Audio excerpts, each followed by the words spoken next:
Tengan todos ustedes un excelente día. Hoy, el grupo de noveno nivel de la materia Economía en la Construcción les ha preparado un video acerca de Mirando la economía ecuatoriana hoy y en el futuro, basándonos en el foro dictado por el doctor Pablo Lucio Paredes. Empezamos.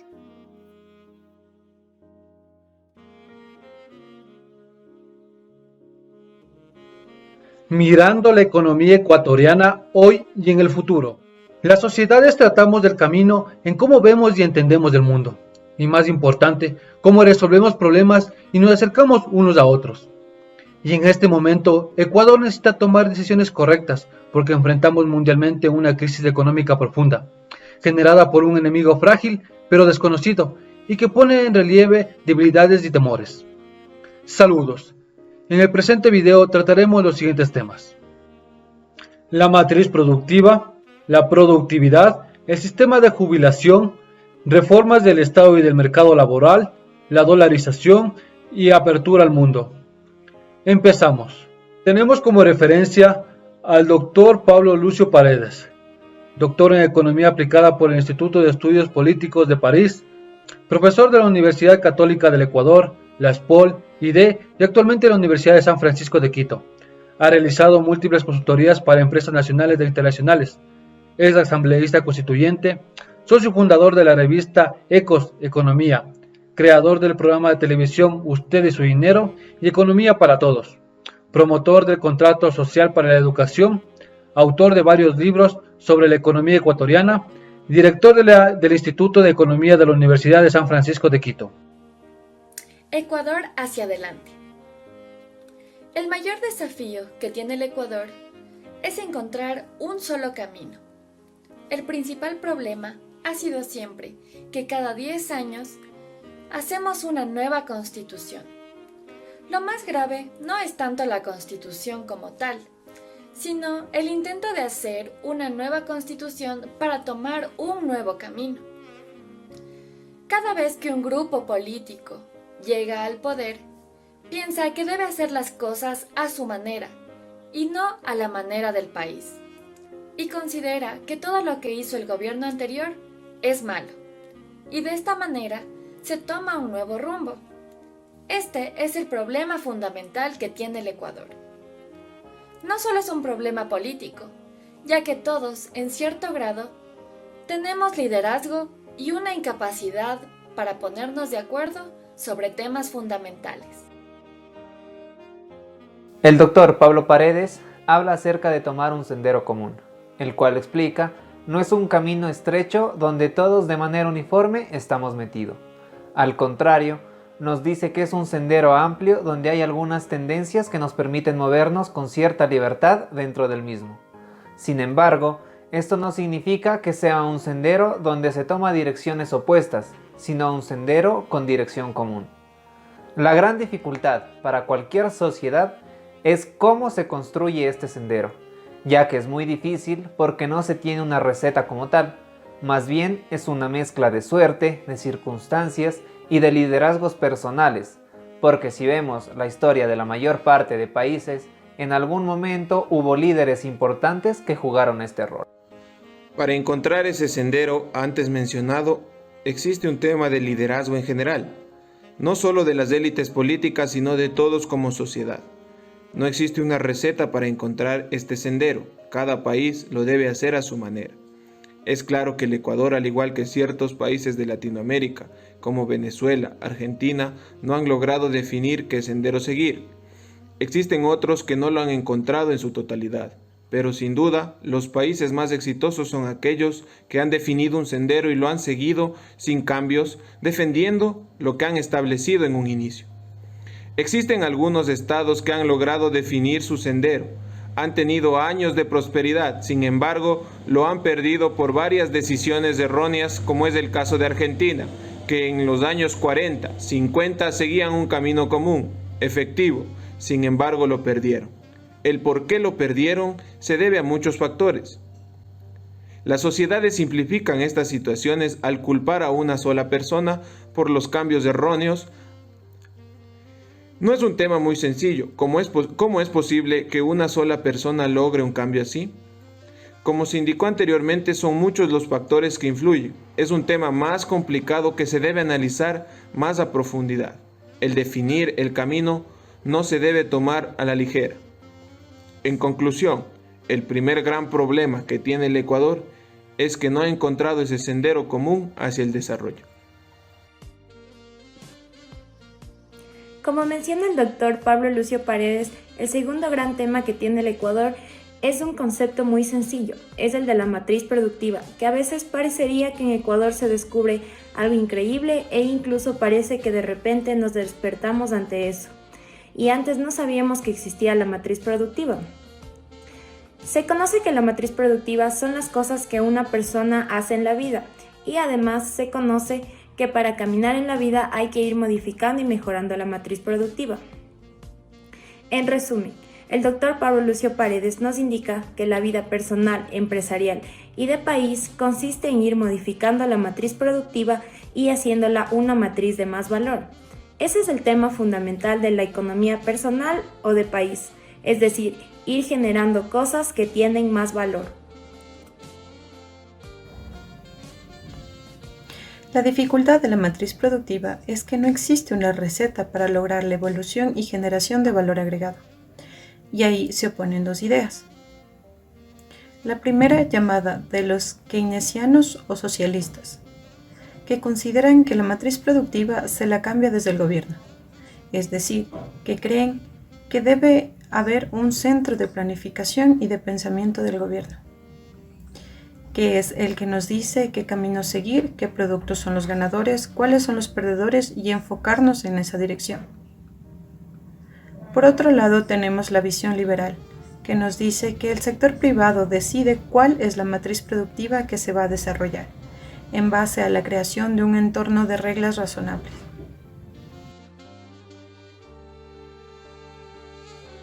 La matriz productiva se debe mejorar desde el gobierno. Este cambio está ligado a la productividad.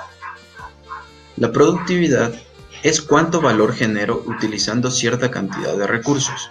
Es decir, es mayor cuando más valor genero utilizando menos recursos, como mano de obra, medio ambiente, energía, tierra, entre otros. Generar más productividad es generar más valor utilizando mejor los recursos que se disponen. Por eso los países más ricos son más productivos, tienen más productividad que los países más pobres. La competitividad es el entorno que nos permite tener productividad. Es un tema fundamental y se confunde mucho con la productividad. ¿Cómo llegar a la productividad? La productividad depende de factores como la actitud, entorno, educación, suerte, entre otros. Competitividad versus productividad. La productividad es objetiva, la competitividad es un indicador subjetivo.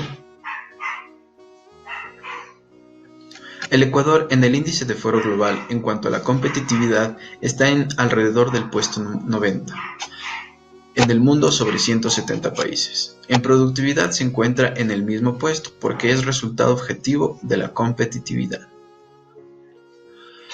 El Ecuador es un país indisciplinado y no podría manejar su propia moneda de manera responsable.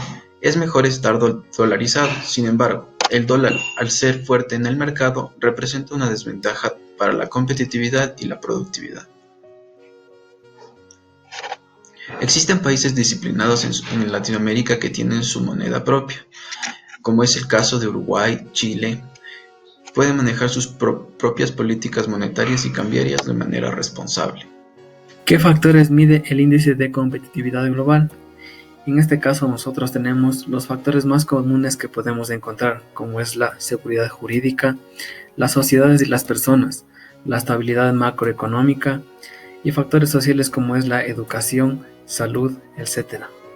Entonces, para mejorar los parámetros anteriores, tenemos que factores claves como es la competitividad.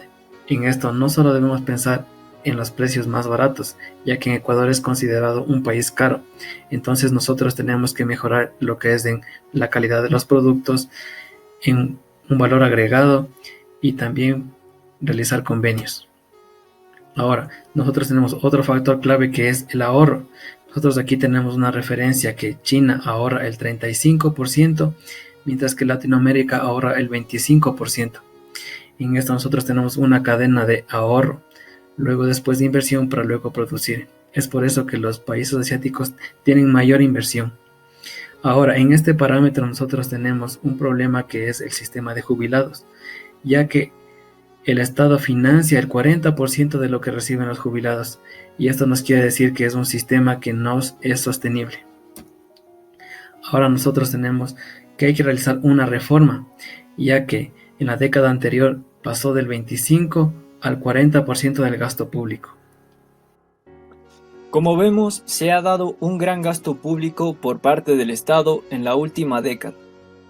Debemos reflexionar que para mantener la estabilidad macroeconómica del país y sentar las bases de un crecimiento sano y sostenido de la economía, se deberá implementar un proceso de reingeniería del gasto público para el mejor aprovechamiento de los recursos, ya que endeudarse a fin de elevar las inversiones e incrementar la productividad dibuja un escenario diferente a solo elevar el gasto público a tasas superiores al crecimiento de la economía sin generar bienestar permanente. Es necesario que la estrategia de endeudamiento público esté alineada con los objetivos de crecimiento, creación de empleo y bienestar, y una estructura del gasto en línea con estos objetivos. Más inversión para incrementar la productividad, en particular en infraestructura y menos en gasto asistencial que no genera bienestar permanente. La única manera de reducir los montos de la deuda como proporción del Producto Interno Bruto es que la deuda se incremente en menor proporción que el crecimiento del producto del país. En este contexto, el déficit se deberá reducir en el monto en el que se incrementen los ingresos y no elevar el gasto en la misma magnitud. El gobierno ecuatoriano se ha tomado en serio desde ya hace varios años el tema complejo de aumentar la productividad y competitividad en el país, puntualmente en las empresas. Aunque estas dos palabras, productividad y competitividad, suenan bonitas y bastante atractivas en el entorno empresarial, su crecimiento en el tiempo es complejo y necesita de mucho apoyo tanto de los hacedores de política pública como de los gremios empresariales. El Banco Mundial en un informe menciona que la falta de infraestructura, la alta informalidad, la excesiva regulación, la falta de acceso al comercio internacional y el acceso al mejor capital humano son variables que impiden un crecimiento rápido de la productividad y de la competitividad. Se le podría añadir un par de variables más, que es la falta de acceso al crédito y de ayudas a procesos innovadores, lo que va atado a buscar que las MIPYMES crezcan en el tiempo.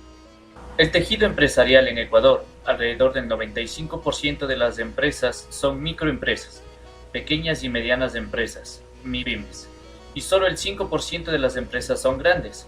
Es conocido también que las grandes empresas tienden a tener mayores niveles de productividad y competitividad que sus contrapartes, ya que poseen modelos de negocios innovadores, pagan mayores salarios, tienen acceso al comercio internacional vía exportaciones e importaciones y sobre todo tienen procesos tecnológicos eficientes.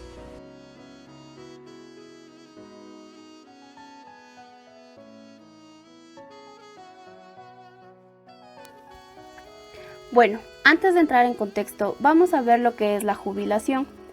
Esta es la acción por la que una persona trabajadora activamente, tanto por cuenta propia como por cuenta ajena, pasa a ser inactivo laboralmente. Es decir, que deja de trabajar al darse una serie de razones como edad, problemas físicos, entre otros. Este cese definitivo de trabajo implica directamente la no obtención de sus ingresos mensuales. Por ello, cuando una persona se jubila, recibe mensualmente una prestación económica de por vida. Durante su vida laboral, un trabajador cotiza a la Seguridad Social para poder beneficiarse de su jubilación. Entonces, para recibir este dinero se necesita de un sistema de jubilación, que no es más que el procedimiento para que una persona reciba su pensión. Sea una persona un afiliado dependiente, autónomo o voluntario, es importante que conozca sobre la seguridad social y esté pendiente de sus aportaciones, beneficios y trámites. A continuación se verá con detalle lo que es un sistema de jubilación. Sistema de jubilación. En primer lugar, hablaremos acerca del sistema de jubilación o también denominado sistema de pensiones. Es la estructura de flujos que adopta un agente económico para cobrar una renta en la jubilación. En otras palabras, un sistema de jubilación es un procedimiento para asegurarnos una pensión. El concepto de pensión, normalmente asociado a una paga procedente del Estado, en realidad puede hacer referencia a cualquier cantidad de dinero que recibimos en forma regular. Con esto en mente podemos deducir que un sistema de pensiones es un sistema de pagos que, como ya hemos dicho, van enfocados a la jubilación. Ecuador es uno de los países con las jubilaciones más altas en seguridad social.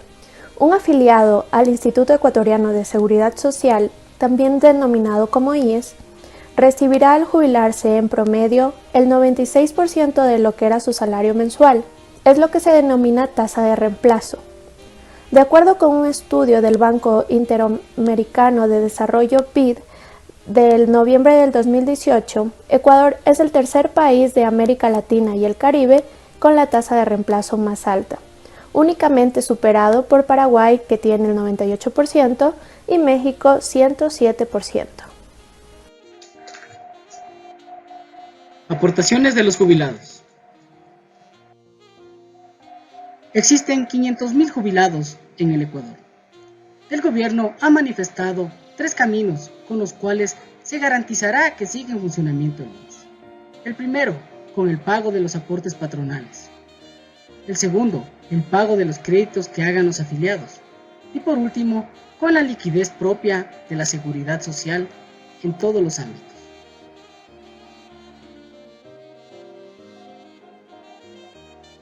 Todo esto ha llevado a 2 mecanismos que se analizaron.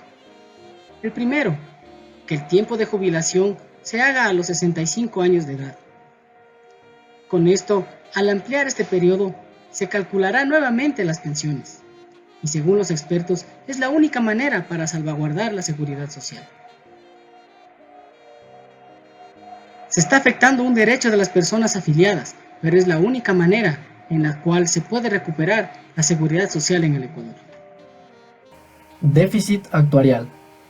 Se entiende como déficit actuarial a la diferencia entre las obligaciones de la seguridad social de futuro y la tasa de ingresos del Fondo Fiduciario de la Seguridad Social a partir del presente. El programa de seguridad social estará en déficit actuarial si la tasa de ingreso esperada es menor que la tasa requerida, esto dentro de un periodo de valoración determinado. De ser este el caso, se dice también que el sistema de seguridad social es insolvente. En cuanto al Ecuador, los pronósticos realizados para el periodo de 40 años comprendido entre el 2018 y el 2058 esperan un déficit de 4.551.4 millones de dólares en lo referente a las pensiones jubilares.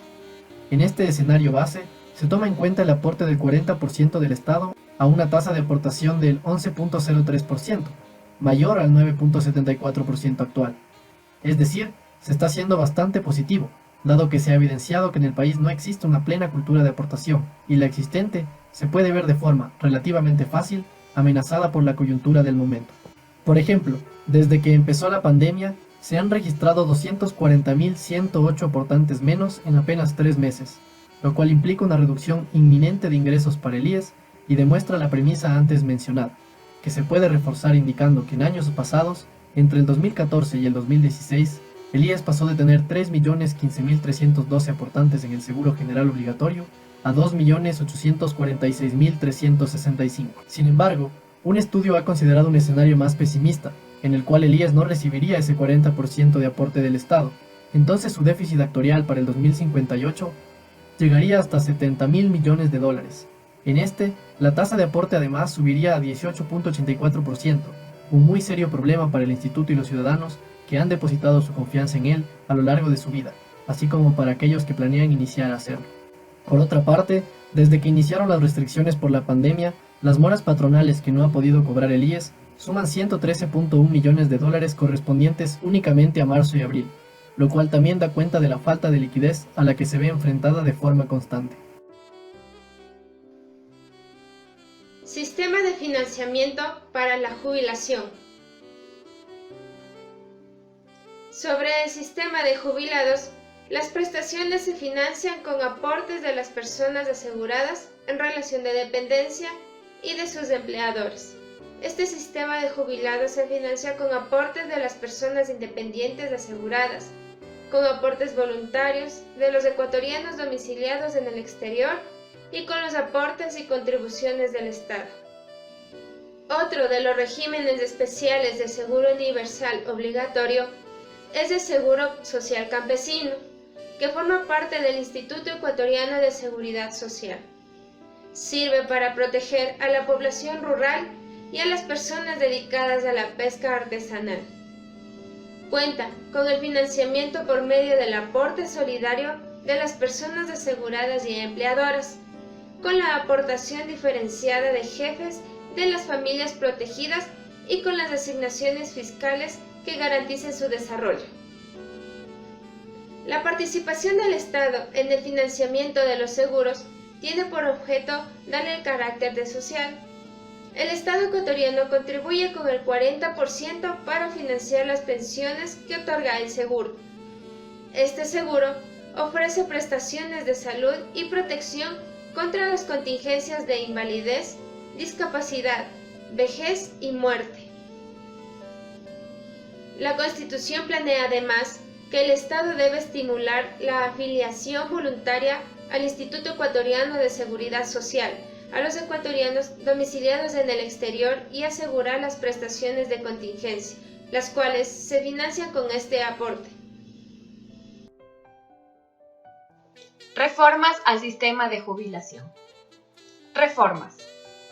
Las pensiones por jubilación deberán ajustarse anualmente, según las disponibilidades del fondo respectivo, el cual se capitalizará para garantizar una pensión acorde con las necesidades básicas de sustentación y costo de vida. El futuro del Fondo de Pensiones del Seguro Social, el que garantiza el pago de las pensiones jubilares, depende de al menos 3 factores. Primero, el aporte seguro obligatorio y en efectivo del 40% del Estado. Segundo, asegurar al menos un rendimiento de 6.25% en las inversiones que hace el Banco del IES. Tercero, y la adopción de medidas estructurales que podrían incluir desde la revisión del porcentaje de aporte de los trabajadores hasta el incremento de los años de trabajo. Tasa de aportes. De acuerdo con el análisis que la firma Risco hizo al informe actuarial, la forma más viable de elevar este factor es hacerlo de manera anticipada y escalonada. Así, la propuesta que se llevaría a debate sugiere un incremento de la tasa que aportan cada mes los afiliados de acuerdo con sus ingresos, de la siguiente forma: 2020, 9.96%, 2021 al 2025, 10.56%, 2026 a 2035, 11.50%, y finalmente 2036 a 2058, 12.50%. Conclusiones. Podemos concluir que según los datos y cifras del propio IES y de otras instituciones, la institución principal proveedora de las prestaciones de seguridad social está atravesando una difícil situación, tanto financiera como administrativa, que pone en altísimo riesgo las prestaciones para los jubilados en cuanto a pensiones, y les ofrece servicios de salud de baja calidad. Estos problemas se dan por la influencia inadecuada de intereses gubernamentales y partidistas en el diseño de políticas de la seguridad social. Para enfrentar estas situaciones se pueden fortalecer las capacidades de los gobiernos y su conocimiento sobre las necesidades y los derechos de las personas mayores. Planificar el levantamiento de datos sobre este grupo, de manera de contar con datos actualizados sobre la situación a nivel nacional y regional de las personas mayores. Por ejemplo, su nivel de ingreso, acceso a salud y servicios básicos, sus necesidades y sus posibles contribuciones.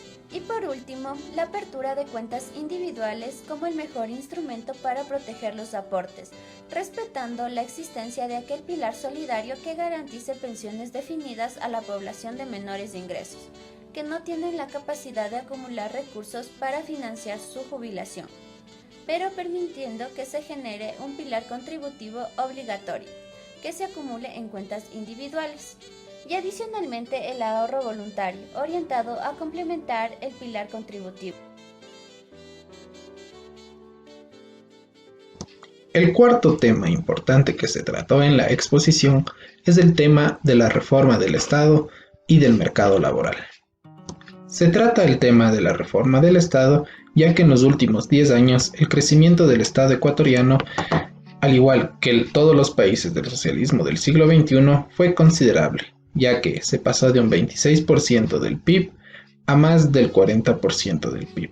Es decir, en términos de PIB, el Estado creció más del 50%. Este tema da la premisa a que el Estado no puede ser el centro de la sociedad. Ok, topemos el tema de el Estado no puede ser el centro de la sociedad. ¿Cuáles son los motivos? El centro de toda sociedad siempre ha sido las personas y sus organizaciones. Una de las organizaciones más básicas es nuestra familia. El Estado es solo un apoyo importante, por cierto. Hay muchas cosas fundamentales que debe hacer el Estado, pero ello sí necesita un tamaño, pero no en exceso. Un cambio del 25 al 40% del PIB resulta en un tamaño indudablemente enorme. ¿Por qué es peligroso? El Estado se sitúa por encima de las personas y sus organizaciones, es decir, un político arriba de un ciudadano. ¿Por qué el exceso de tamaño vuelve indudablemente improductivo al Estado? Y esto resulta en un mal gasto de los fondos públicos.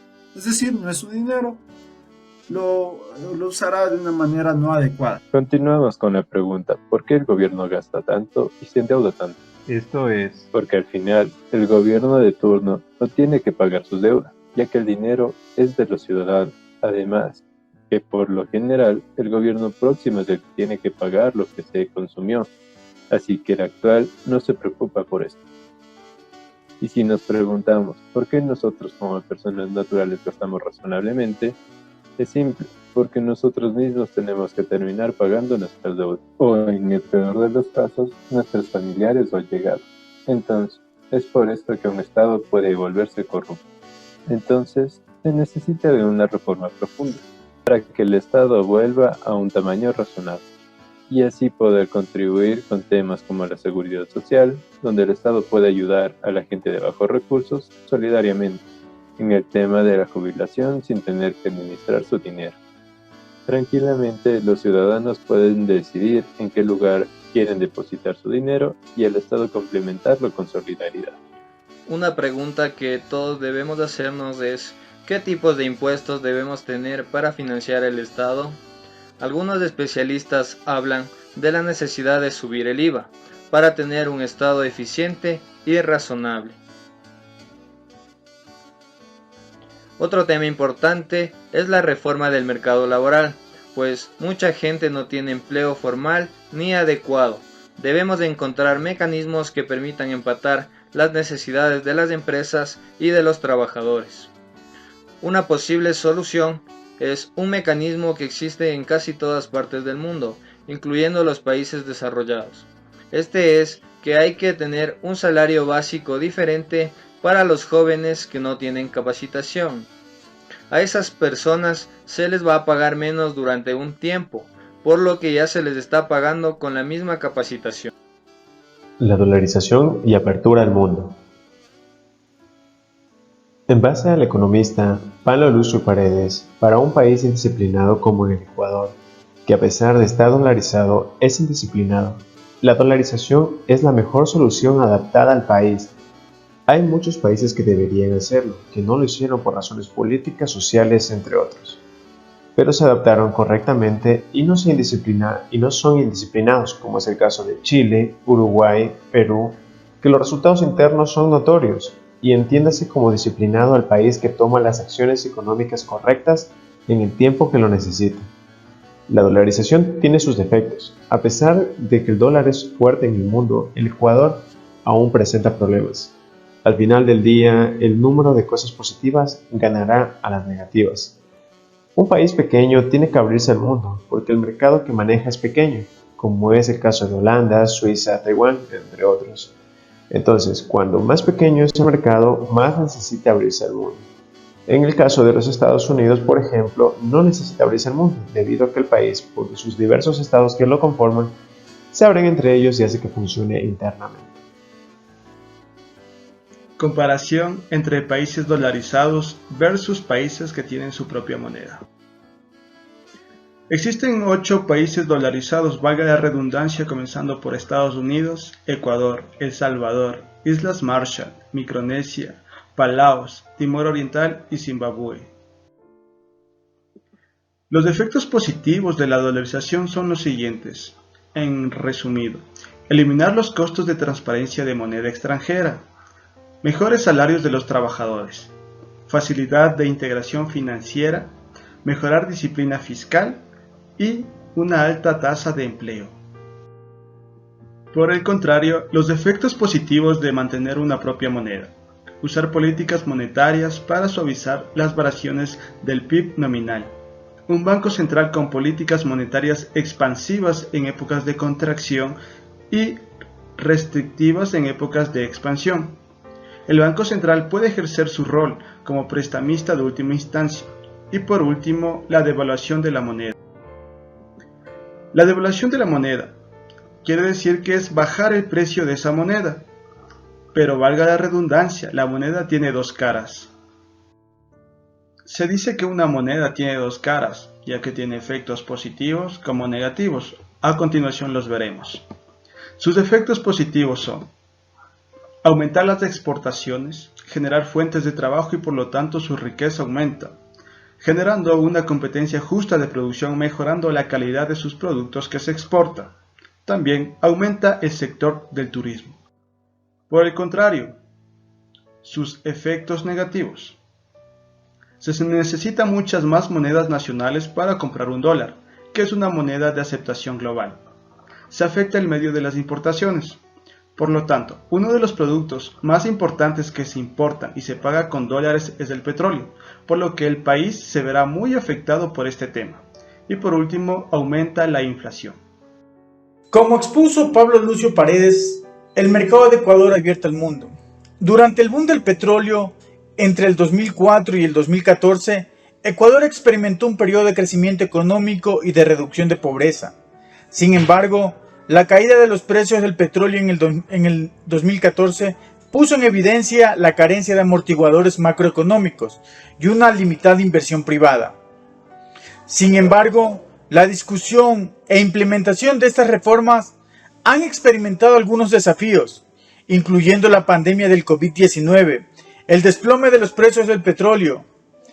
En estos 2 últimos shock provocarán una importante contracción económica en el aumento de la pobreza. Sabemos bien que el Ecuador es todavía altamente dependiente de la explotación de recursos naturales no renovables, pero con grandes potenciales de desarrollo, dada su riqueza natural y megadiversidad. Al momento, el mayor desafío para el Ecuador es transformar su matriz productiva para depender menos de recursos naturales no renovables y más de productos con valor agregado y alto contenido en conocimiento. El objetivo es que a través de un trabajo conjunto y alineado, esta estrategia se convierta en el instrumento que permitirá tomar los pasos acertados para convertir al Ecuador en uno de los países más atractivos para emprender en la región, generando nuevas empresas con gran potencial de exportación, fuente de empleo digno, mejores oportunidades para los ciudadanos y crecimiento y desarrollo para el país. Bien, en cuanto a las oportunidades de apertura del mercado al mundo, nuestro panelista nos señaló que Ecuador tiene muchas más oportunidades que riesgos al abrir su mercado al mundo, ya que al estar ubicados en una posición geográfica tan privilegiada como es la mitad del mundo, Ecuador tiene acceso y facilidades de llegar a muchos más países. También nos dijo que Ecuador tiene la gran oportunidad de convertirse en el nuevo gran centro financiero como lo es Panamá, ya que al estar dolarizados se debería aumentar la actividad financiera internacional, adoptando las políticas monetarias adecuadas para que las empresas internacionales traigan sus industrias a nuestro país. Los riesgos de apertura del mercado que se deberán afrontar son los riesgos comerciales, de tipo de cambio, de los países de destino y de factores culturales de estos países. Todos ellos vienen motivados por las diferencias existentes entre los países objeto de la actividad, ya sean económicas, hábitos de consumo, legales, canales de distribución, lingüísticas y las provocadas por la cultura y la religión. Las diferencias comerciales y de tipo de cambio son inherentes a las operaciones de compra y venta. Las referidas al país de destino suponen investigar un mercado que es del todo desconocido y debemos recopilar información para conocer más de ese destino y tomar decisiones lo más sensatas posible en función de los datos obtenidos. Finalmente, las diferencias culturales que en los negocios internacionales adquieren una relevancia muy alta. En definitiva, los riesgos deben ser asumidos como algo normal en un proceso internacional y el trabajo del país debe consistir en mecanizar el proceso de las operaciones internacionales y así poder disminuir los riesgos. Conocerlos y prevenirlos es la única manera de poder llevar a cabo este proceso. Para finalizar con su intervención, el panelista nos recalca que las instituciones son la manera de actuar de las sociedades. Y debemos de estar conscientes que uno de los grandes problemas que ve el expositor, aunque otras personas los ve como fortalezas, de América Latina contra el Asia, es que algunos países asiáticos han dicho que para que la gente pueda caminar en la vida hay que aceptar ciertos elementos básicos de la economía, como ahorrar, esforzarse y quejarse menos. La verdad es que en América Latina se ha tomado como bandera de lucha el quejarnos continuamente del tema de los derechos, que a la final vienen a ser los derechos de las 1000 cosas. Y claro, los derechos son una cosa fundamental, pero no puede ser que en cada constitución haya más de 50 artículos solo de derechos, porque en definitiva, porque cuando se pone tantos derechos a la gente se la vuelve pedigüeña y quejumbrosa. El panelista insiste que una de las grandes diferencias y fundamentales que hay entre América Latina y el Asia es que en esta última han dicho que para mejorar la vida, primero hay que ahorrar, hay que invertir, hay que ser productivos, hay que esforzarse y trabajar, y luego así poder quejarse de algo con fundamentos. En América Latina le hemos dado la vuelta a esto. Este es un tema muy importante en nuestra sociedad que nos ha ido dañando, pues algunos creen que muchos derechos son cosa buena, pero terminan siendo algo perjudicial por hacer sociedades quejumbrosas y que no progresan. Finalizaremos con las conclusiones del grupo 2 sobre el tema dolarización y apertura al mundo del expositor Pablo Lucio Paredes. Ecuador se dolarizó por su indisciplina e incluso con la camisa de fuerza monetaria seguimos siendo indisciplinados. La dolarización fue la menos mala de las opciones, pero la mejor adaptada para el Ecuador. La dolarización no es perfecta y tiene sus defectos. Al estar fuerte el dólar, sufrimos sus estragos, pero el Ecuador tiene más pros que contras al mantenerse con la dolarización. La desdolarización eliminaría un ancla de la sociedad, pero se convertiría después en un nuevo tema por el mal manejo de la economía. La apertura al mundo. Un país pequeño tiene que abrirse al mundo por el hecho de tener un mercado pequeño. Un mercado pequeño significa más apertura al mundo. Es fundamental entender que al abrirse al mundo existen más oportunidades que riesgos. Existirán, por supuesto, riesgos, temores y competidores, pero hay que lanzarse, arriesgarse, ya que las oportunidades serán siempre mayores. Ecuador debería tener el objetivo de convertirse en un centro financiero al igual que Panamá.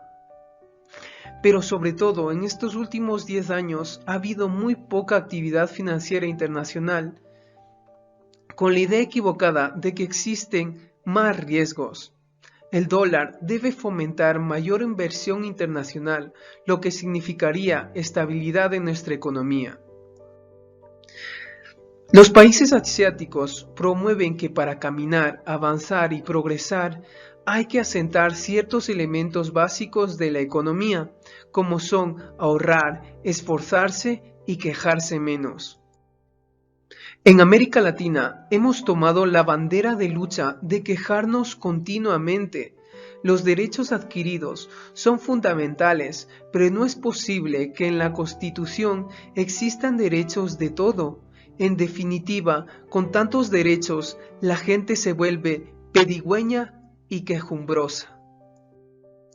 Una de las diferencias fundamentales entre América Latina y Asia es que Asia ha dicho que para caminar y mejorar en la vida hay que ahorrar, invertir, esforzarse, ser productivo, trabajar y luego poder quejarse. América Latina le dio la vuelta a la ecuación, convirtiéndose en un tema importante que nos ha ido dañando. Todos esos derechos nos terminan convirtiendo en sociedades que no caminan.